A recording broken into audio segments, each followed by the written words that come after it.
Right, guys. So assignment one, dramas in terms of the assignment. I think the one thing to remember is to pay attention to these instructions. They essentially give us some sort of framework to work with, and also it gives you a bit of a framework to work with in terms of your submission. In terms of the cover page, yeah, you know what goes there. Introduction and then body. I don't like people writing the word body. I would rather have people transition into a main heading related to question one.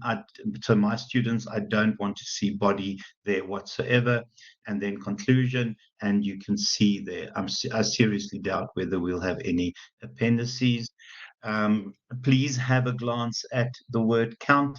I think generally we try and work sort of within 10% over, 10% under, and it gives you a good indication of what to focus on.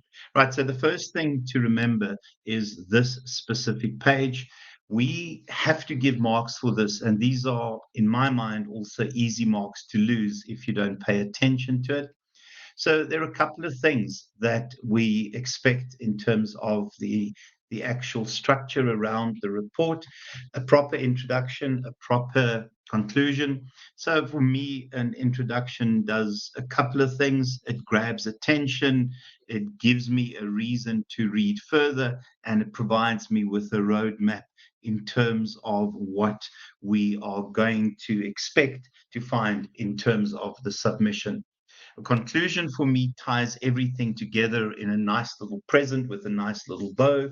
So some sort of set of highlights would be ideal. And then, obviously, the kind of things we look for.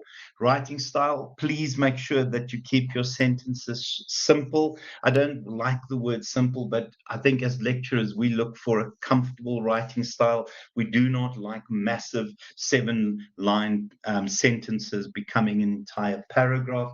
Please remember to keep the writing very simple. My students know that I'm Afrikaans, so please, I don't even understand some of the big words.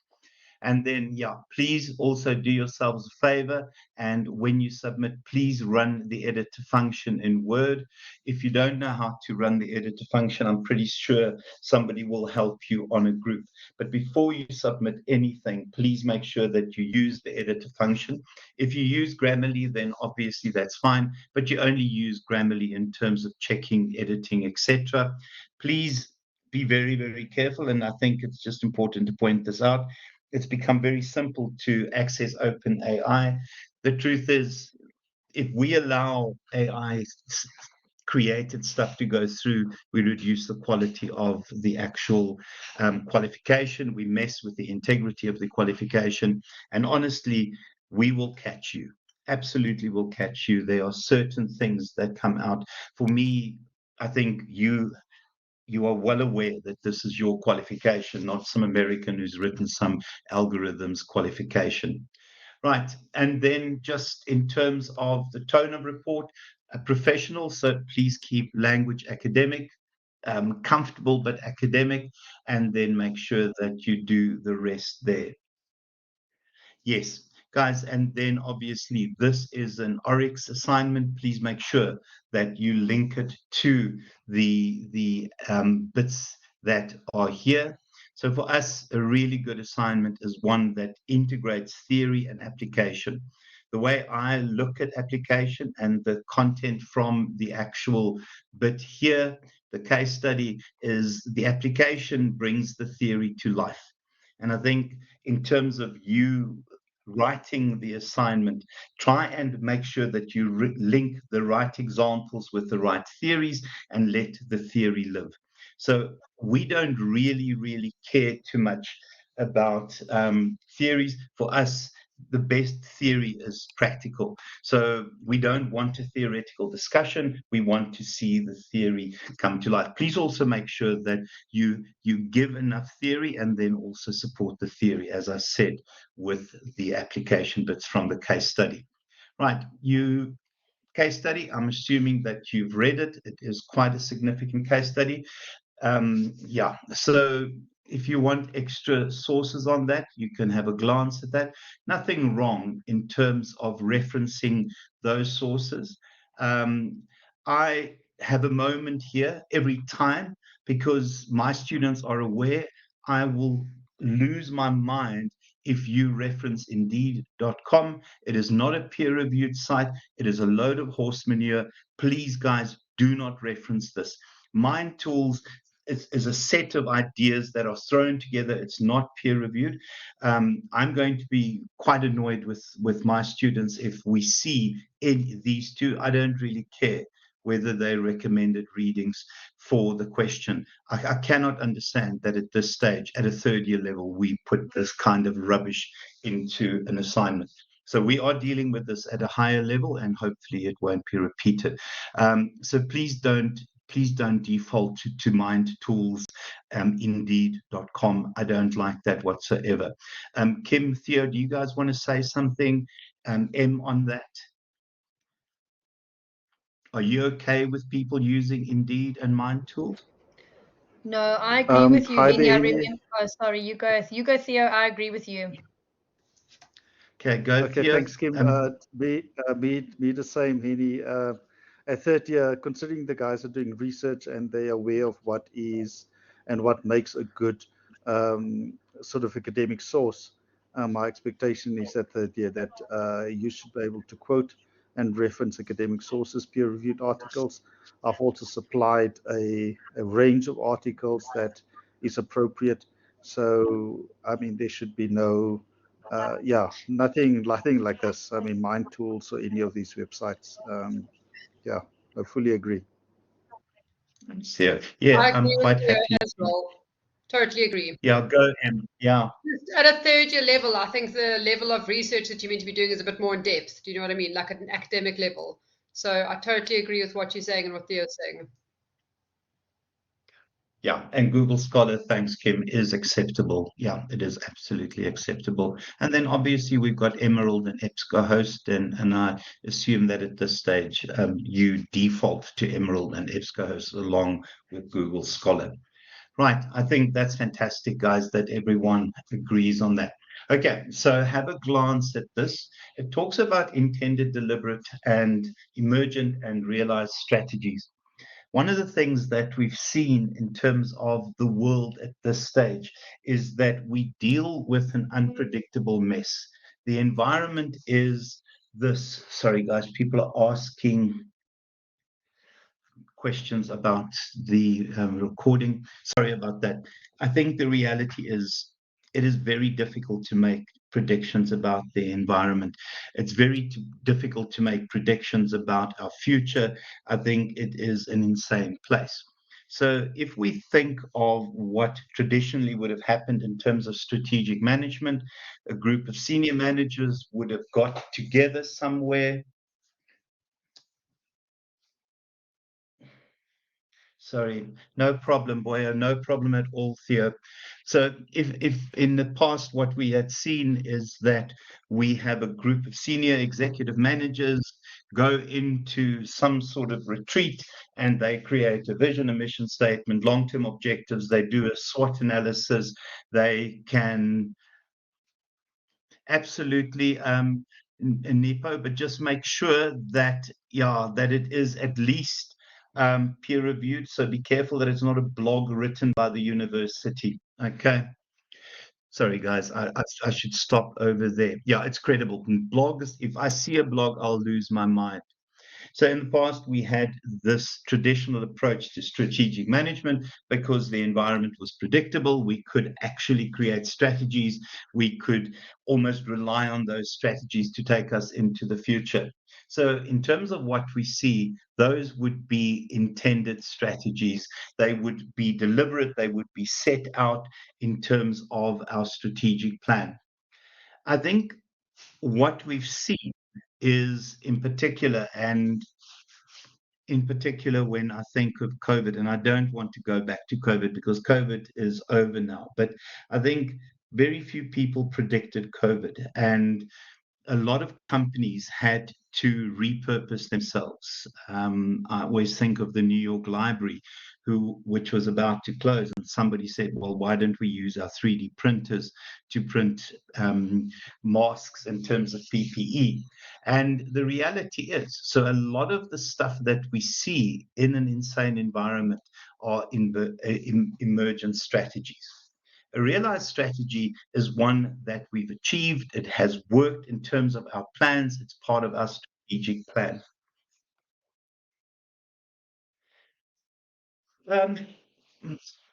Carla, if you're going to use it to write about auric salt, I wouldn't have a problem about it.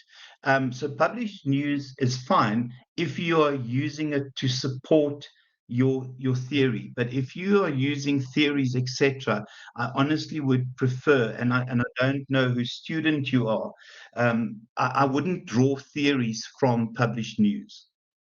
I would use that for practical additional examples, etc. Okay. Kim, I don't know if you agree with that. Please don't take theories from things that are not peer reviewed. Okay. Yes, Kim, are you thanks. okay with that? Yes, thanks, Henny. I do agree with you. It's important. I always tell the students, even face to face, that it's important that we need to find credible academic articles. There's a lot of information out there, and with that, there's a lot of nonsense as well. So we need to make sure that the information that we are receiving or that we are getting is actually credible. Remember, we've always got the test that we can ask ourselves: is it credible? Is it relevant? Is it applicable? Does it serve a purpose? So just always ask yourself that before you go and use the information, you know? Absolutely spot on, 100%. To also just say, guys, I think please get into the habit of using the textbook as the base of your discussion, and then plug in additional bits and pieces of theory and application from other sources. I think these questions and the way they asked are set up in line with what is in the textbook. So don't default to articles and journal articles, etc. Start with your textbook, but then bring in additional information from journals and other peer-reviewed things. Because if we look at the questions, they're 100% in line with the textbook. To also just say, I've just marked postgraduate students stuff, and they went outside the textbook, and it was a real mess in terms of the detail. Right, guys, so let's have a glance at the specifics.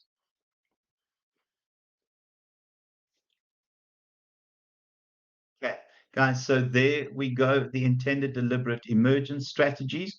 I will make these slides available if people haven't used these slides already. So if we look at intended, emergent, etc. strategies, it is the part of the 5 Ps of strategy, and we'll talk about the 5 Ps in a second. As an aside, also remember that these 5 Ps are often going to appear in exams as well. So please remember, it's not just for the assignment that we NB these. So in terms of your plan strategies, these essentially are your intended strategies. These come from your strategic plan. They come from the traditional approach around strategic management.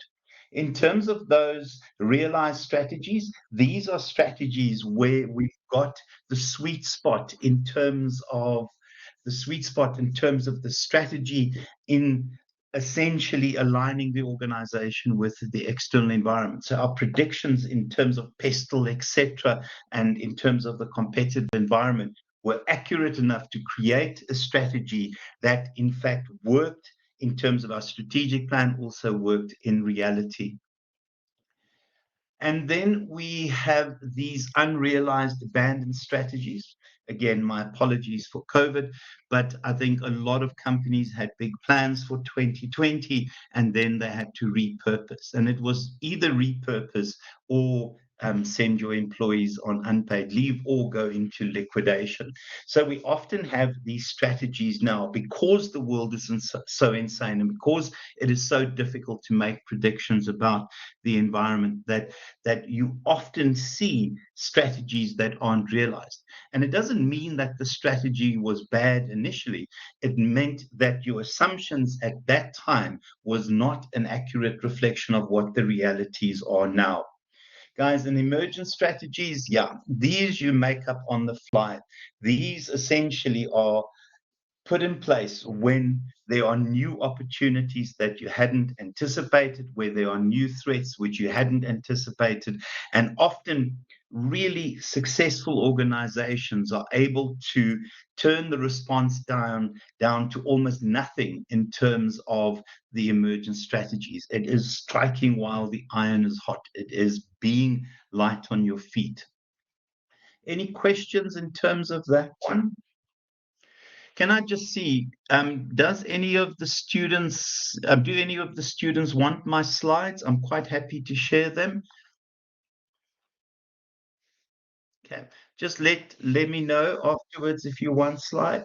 Okay, what I'll do is I'll put it on our group, and then I'll ask the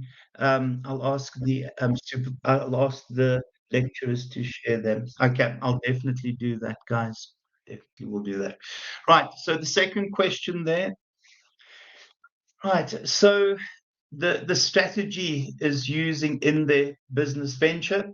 So essentially, you would find often companies like Oryx will have a formal strategic plan. You need to look at what they have put into that.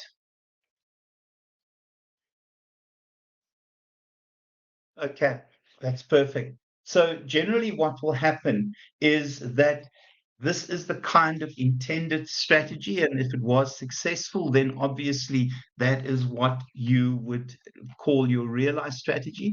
So the essence of that question is to look in here.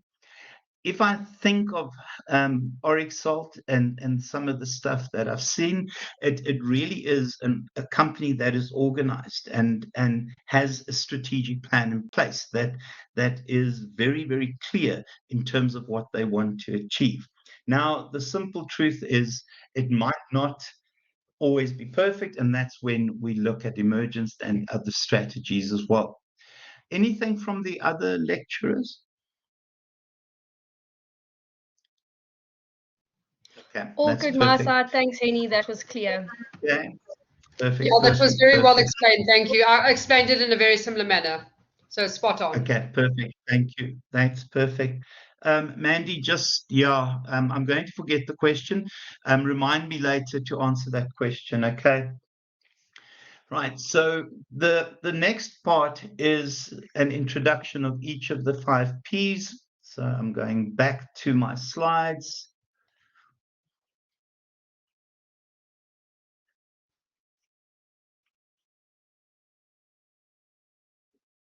Okay, right. So the first one, strategy as plan, it really is the formalized approach that was perfect in the 80s and the 90s and maybe even the early 2000s, where you essentially have this formal top-down logical process. You create your vision, you create your mission statement, you do a SWOT analysis, you create your long-term objectives. Those long-term objectives become the endpoints to your strategies, and you have it bound in a wonderful document, and that becomes your formalized strategic plan. So it is about looking at the organization's strengths and weaknesses. It is about comparing those strengths and weaknesses with our opportunities and threats, and it's creating strategies that capitalize on opportunities and strengths and counteract threats and weaknesses. So it's all pre-planned, and if the environment stays very stable, these are fantastic options in terms of how we would do it. The reality, though, is trying to make predictions about the environment at this stage is trying to look at a million fleas jumping on a trampoline and trying to see what specific form and what shapes they are creating. It is impossible. So the second one there, strategy as position. Now, obviously here we look at Porter's generic strategies, and it really is about what markets do we compete in, and within that market, which niches have we actually decided to make our own. So essentially the focus all the time is on customer needs, and then you are constantly looking at the external environment, and you create strategies based on the realities of the external environment. In particular, your industry environment, and then also you would constantly be aware of the pestle factors. So here we talk about an outside-in perspective. The outside-in perspective essentially are for companies that are able to move very quickly. They tend to be unbundled companies. They tend to be smaller companies. They tend to be light on their feet. They have a real sense of what customers want. They have a real sense of what happens in the external environment. The next one there, strategy as perspective. I think, yeah, the past is a good predictor of the future. I think organizations become these predictable things. You know, we've always done business in a particular way. A lot of our strategies are guided by our organizational culture. And it really is that we start looking at our past successes in helping us in terms of achieving future successes. So it is an inside-out perspective. So it's based around the resource-based view, and I'm not going to go into the details of a resource-based view, but these are companies that have significant resources. They have amazing capabilities to maximize what they can get out of those resources. So it's possible for them to create products that the customers potentially have never ever thought of. And these companies are your Google type companies. You know, Google has amazing algorithms. They've got amazing organizational culture. They have amazing employees. And with that kind of background, you are capable of adopting an inside out approach. And then strategy as ploy. Yeah. If you want to see strategy as ploy in action, look at the South African rugby team. I think the South African rugby team are able to create a lot of misdirection in terms of what they actually intend to do. A magician uses misdirection. While the trick is happening here, your attention is diverted elsewhere. And companies do the same thing. I've given an example there where companies essentially create the impression that they're doing A, but in reality, they're doing B. And it is about misdirection. So the ploy is about misdirection all the time. It is about springing surprises on your competitors because they're expecting something else. In the previous World Cup, it was our Springbok team kicking until we hit the English in the final and we ran a running game. The ploy was fantastic in misdirecting what the opposition thinks. And it works exactly the same way in business. And then, yeah, strategy as pattern. Guys, I've gone through this one already. I don't know why they've asked us to look at those first, but it doesn't really matter.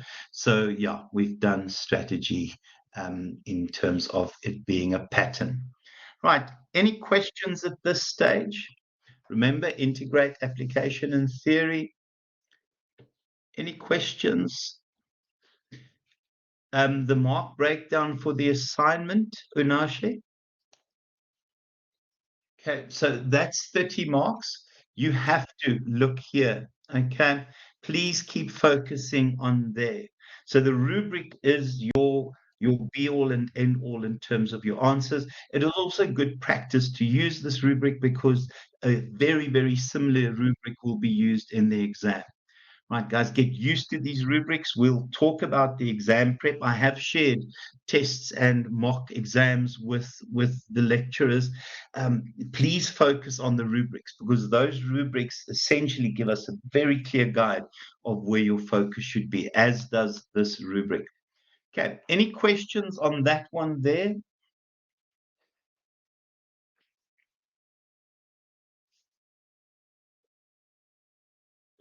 No, Nate, you know, for us, that's what I said. If you go to a newspaper, for example, that's fine. But also remember, there is a lot of information in here.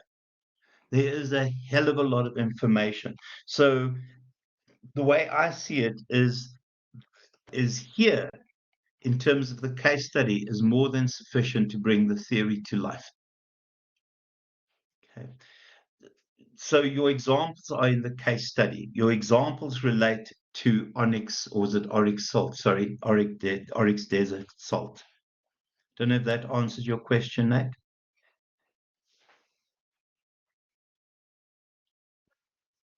Okay. Right. Then the next one, question 2. Hi, Right. Hedy. Just double checking. Doesn't Yeah. it, per question, require you to have 2 sources besides the textbook?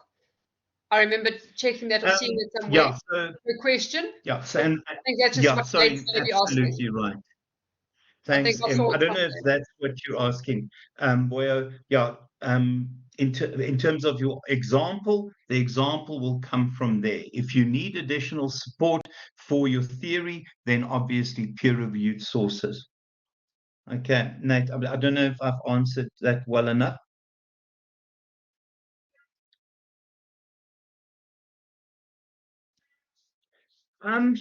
It's a resource, but guys, I think this is the third year level subject. I think at this stage, we would like you to look at more than one theoretical resource. We would like you to start looking at journal articles, etc., to support the textbook. Um, Now, I don't know if Kyla, I don't know if you can use the case study as a resource. The case study is there already. I think that really is up to your lecturers. Emily, I don't know who else is here.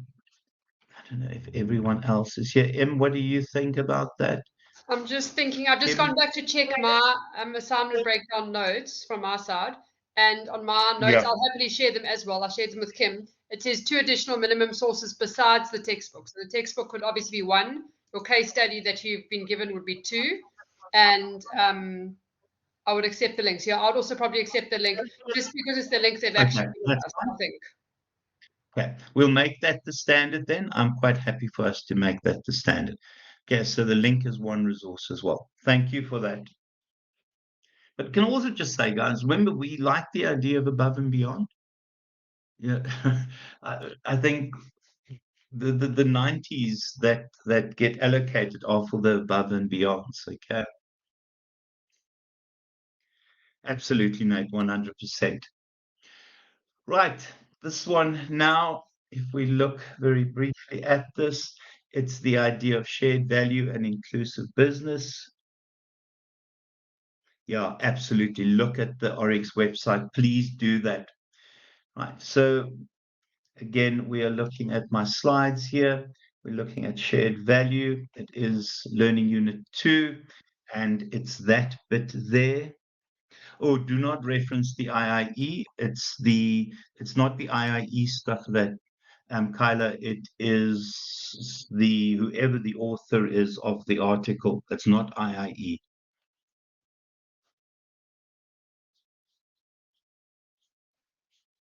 Okay. Right. So when we look at shared value and inclusive business, I think what we've seen in terms of where we are now in the world, if we look at the top 100 wealthiest economies globally, 69 of those are businesses. So it's possible for a company like Google to buy themselves a country. Let me repeat that. If we look at the top 100 wealthiest, richest economies in the world, 69 of those are companies. So we have these behemoths that have a significant amount of power, have a significant amount of influence, and also rely heavily on customers to get them to that point of wealth. There are new expectations from businesses, and those expectations relate to the people, planet, profit. And then I know that some of you will be aware that a fourth P has been added to that, in purpose. So there's a real need on the part of organizations and multinationals and these really wealthy behemoths to make a difference, not just in terms of looking after their shareholders, but also to look after the natural environment, to also look after communities, and then to also make sure from a purpose perspective that they behave ethically. So if we look at this aspect of shared value and inclusive business, I think whenever we look at the world from a business perspective, there are so many risks around. Um, Beck once wrote that we live in an insurance-less society. So the risks are so significant that it's possible that you cannot get insurance to cover every risk. So you need to have strategies to mitigate those risks. And then out of that, we want to build a competitive advantage. And that is by bringing aboard certain aspects of those four Ps. So if we look at shared value, it really is about looking at the organization and what can we do for our shareholders, but what can we also do for our additional stakeholders? What can we do to improve the lives of communities? What can we do in terms of improving the lives of society in general? And then I think for me, and I know that a lot of people disagree with me, I also believe that the natural environment is one of those new stakeholders. What can we do to become more sustainable in terms of the natural environment?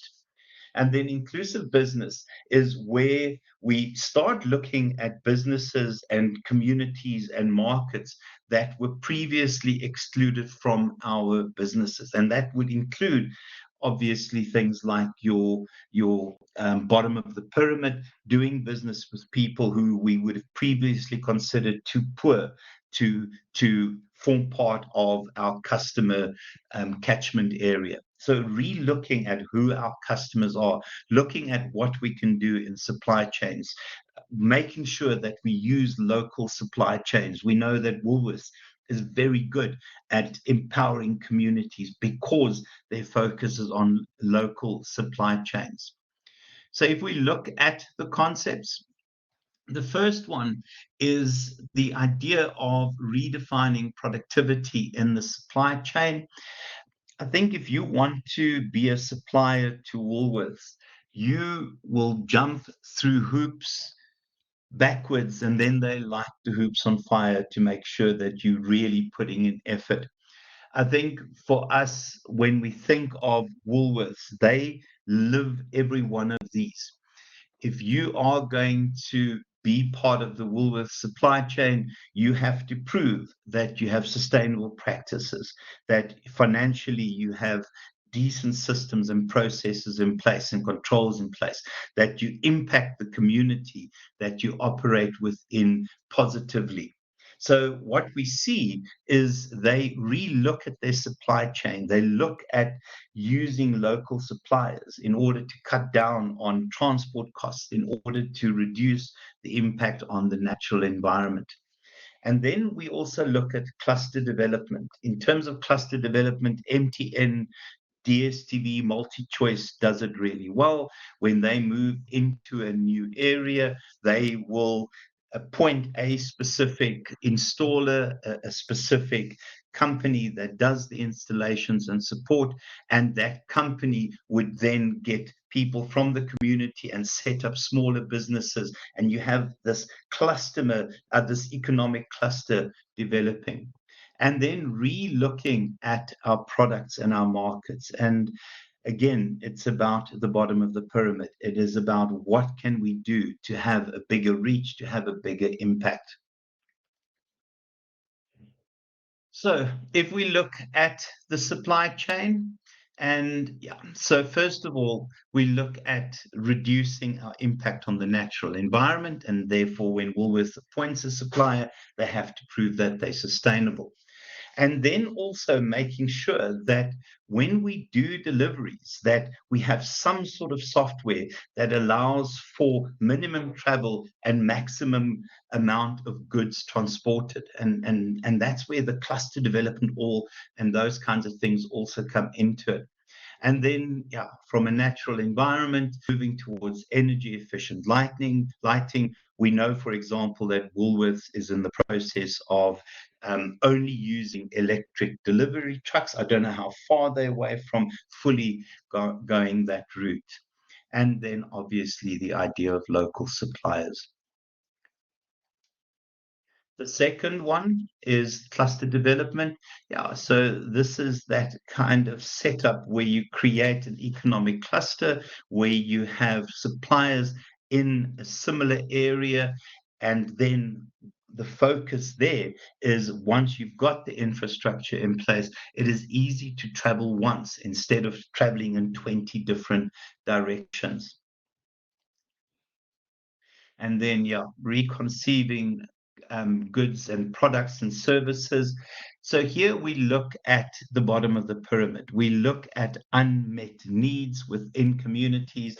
It is not about ripping off people who are naive and poor, but it's about essentially changing the poverty cycle. It is about making sure that we give smartphones and we reduce the price of these smartphones and we make them available to communities, rural communities, so that people can start accessing new information, start accessing new learning, start being able to apply for jobs and so forth. Right.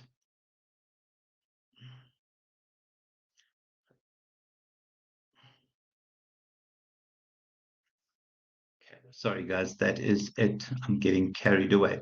Any questions? The lecturers want to add anything, please? The cover page, is this a separate cover page? Yeah, make it a separate cover page, Nate. Yeah, I would also say a separate cover page. But as for the section of shared value and inclusive business, I did my whole slide set on Woolies and the good business journey. So as you said, Woolies has done incredible. There's so much information on the internet on how they're doing it really well. In terms of their brand, in terms of their website, there's so much cool information. They're spot on. Yeah. Wonderful site to look at, guys. It is an absolute pleasure to look at the Woolworths website. And it's so cool because it brings the theory that we're talking about to life. You can actually walk into the Woolies and see it, or my school cards and all that kind of stuff. So it really is cool for the students 100%. If they want to go and check it out. 100%. Okay, no, perfect. Thank you. Any questions from any of the students? Sorry, let me go back here. So essentially, it's again about defining what we've just spoken about and then looking at what we can use from the case study and in particular there to bring the theory to life. Any questions? Everyone okay with that? Do you want to maybe just give one or two examples to the students how to include like shared value or what they might be doing as a brand? I'm thinking, hold on a second. I'm actually just going to cheat.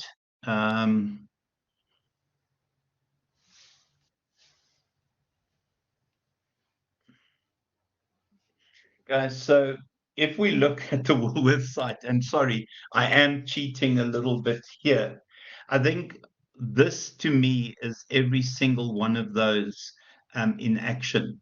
So in terms of and if we look at inclusivity, if we look at shared value, I think what we do in terms of the Woolworths experience is that we just need to read the values that they have here.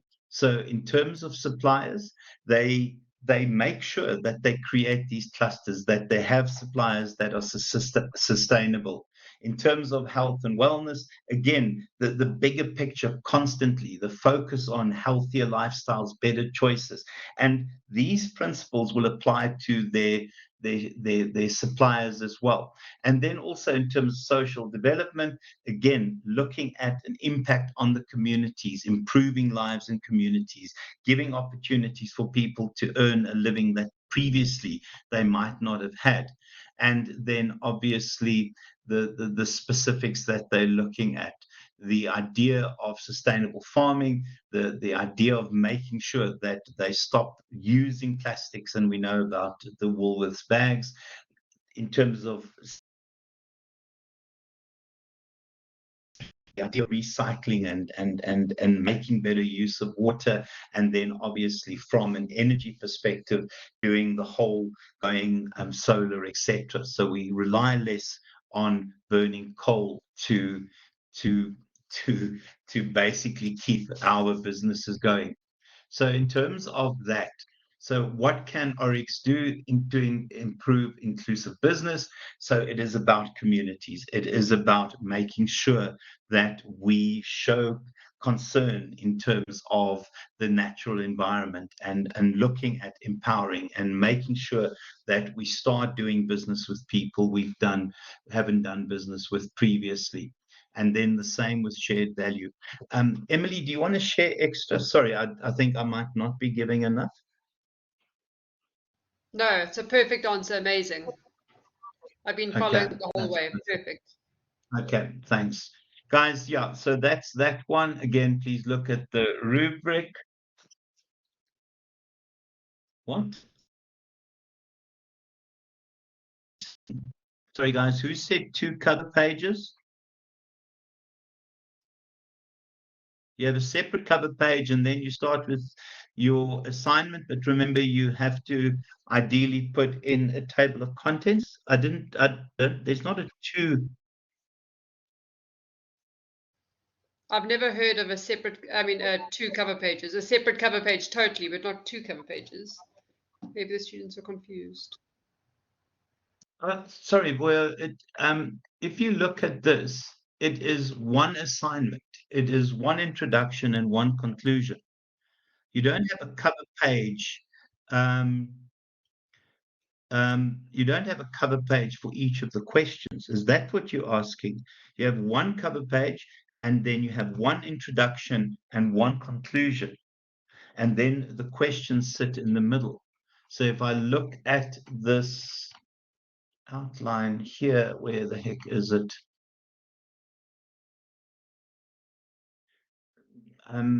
To me, where, my apologies, you have your cover page, and then your introduction, your body, your conclusion, references.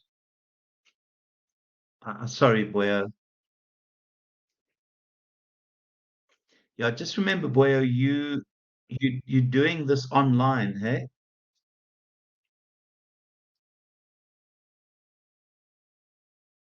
Okay, sorry guys, I'm a little bit lost. My apologies there.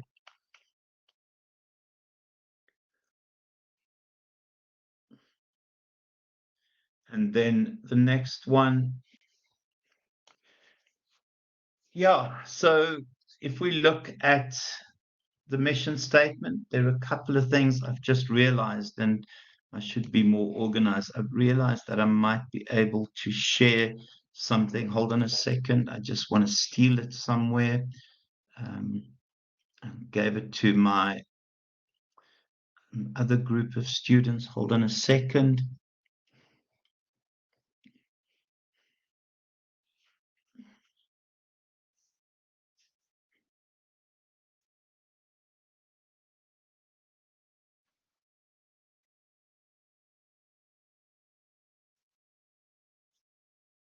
No problem whatsoever. No problem whatsoever.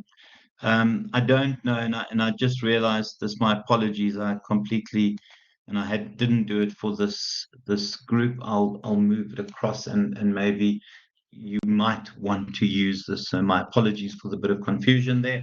So if we look at the mission statement and then you look at specifically doing an analysis of the mission statement, I'll explain that in a second, and then suggesting valid changes and then writing a brand new mission statement. So what we're doing is we're going to Learning Unit 3, mission statements. So we know that the mission statement follows the vision and what the mission statement does.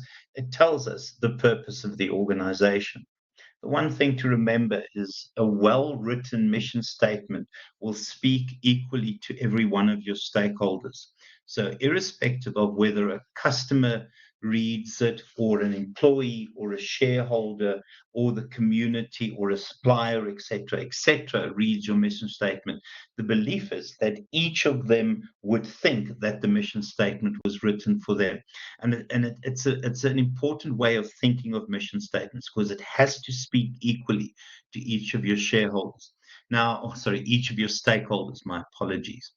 So if we look at the mission statement, when we refer to the questions there, it is about explaining the purpose of the organization. So why is the organization in business? And it is a reference to products and services. Please remember, Volkswagen doesn't sell cars. They sell opportunities to explore the world.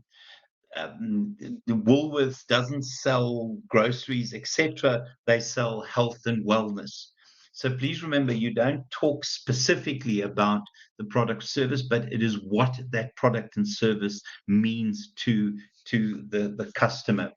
Primary market, are you local, national, international? And then obviously in terms of where we are in the world now, lots of stuff happening in terms of online technologies. Please remember, it is very poor taste to specifically talk about profits and profitability in the mission statement, because profitability only really attends to the needs of your shareholders. So don't mention profitability, imply success, imply growth, imply survival, etc. So in terms of our economic goals, I would look at one economic goal. In terms of the questions, I would have that question, I would have a separate part for that and that. These I would combine into a single question. My apologies. And then we look at the operating philosophy. It's a reflection of our beliefs and values. And remember, most organizations will have a mission statement as well as a value statement, but it is the way we see ourselves. It is the way we want to be thought of. And then our core competencies, those things that make us stand out from the crowd, those things that make us special, those things that make us different to our competitors. And then specifically our target market, so you can talk about niches, etc. And then also our responsibilities to those individuals. And as I said, a mission statement must be written so that it speaks equally to every one of those stakeholders. And remember, I believe the natural environment is a key stakeholder. What I created for my will assignment is this.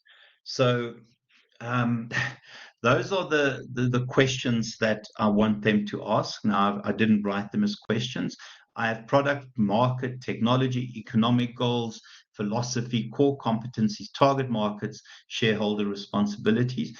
And then what I expect my students to do is to go to, say, Oryx Salt's specific mission statement and put in an extract, specific extract from there. So here you actually quote the mission statement that is provided directly, and then you provide an analysis of it. And you can say, no mention made of the product or what the product does, very, very vague, and then make a comment on that. Suggest that we change this. I don't know if this is worth sharing. I really didn't plan on using this tonight.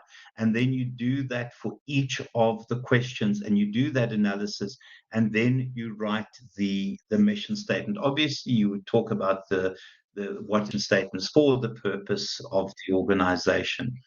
would the other lecturers be okay that we receive the assignment in this format? Okay, we'll do that, guys. I think for me, and this I was think that's not great, planned. and yeah, I love that. Love the idea because it makes it really simple for the students to break it down. I love how you've broken it down step by step, like palatable ways to break it down. Okay, fantastic, guys. And then, yeah, do the analysis, do the comment, and then write the new mission statement there. And again, try and get that mission statement to speak equally to your stakeholders. So there it is. In the slides, I've given examples. I stole these from the textbook, I think, of mission statements and visions. I tend to not criticize vision and mission statements because they really are for the stakeholders of Make-A-Wish, Feeding America, Goodwill, and some of these you might prefer to others, but it gives you an idea of what we expect from vision and mission. But it is a really personal thing to the organization and its stakeholders. Okay. Right. Is there anything else I need to do? No. Look at the rubric, and there is the assignment. Right. Any questions? Any concerns? Kim, do you want to add anything? Theo, I don't know if you're still here. I know you have connectivity issues. No, just from my side, thank you, Henny. Thank you for the informative session. And yeah, it was wonderful. Yeah, it's a pleasure. It's a pleasure. Yeah, Guys, great. I will Thanks for the download great session. Very informative. I actually really enjoyed listening to it. It's a pleasure. It's a pleasure. Guys, I'll download this and upload it and share the link with the lecturers. Just give me a bit of time. I want to go and gym now. I want to get into the gym for a bit. Other than that, yeah, it will be available soon. It's a pleasure, Kyla. Lisa, it's a pleasure. I will also make the slides available. Can I just see who is not? It's a pleasure, Chrissy. Jen, absolute pleasure. Oh, a pleasure, Nate. Right, pleasure, guys. Pleasure. Guys, can I just see?